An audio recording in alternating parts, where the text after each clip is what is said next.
thought I'd show you guys how I make my crispy chicken burgers because they're pretty good.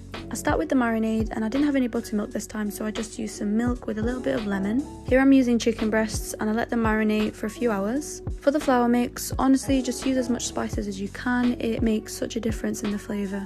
And then here I'm showing how I make my spicy mayo. It's super easy and it tastes amazing.